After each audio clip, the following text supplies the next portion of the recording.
ಹಗಲು ಬರುವುದು ಏತಕ್ಕೆ?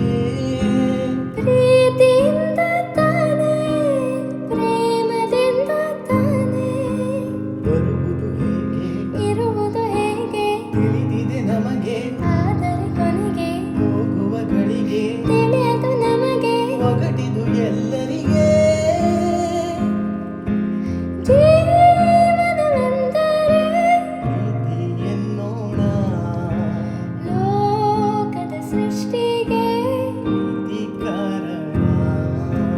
ಜೀವನವೆಂದರೆ ಪ್ರೀತಿ ಎನ್ನೋಣ, ಲೋಕದ ಸೃಷ್ಟಿಗೆ ಪ್ರೀತಿ ಕಾರಣ.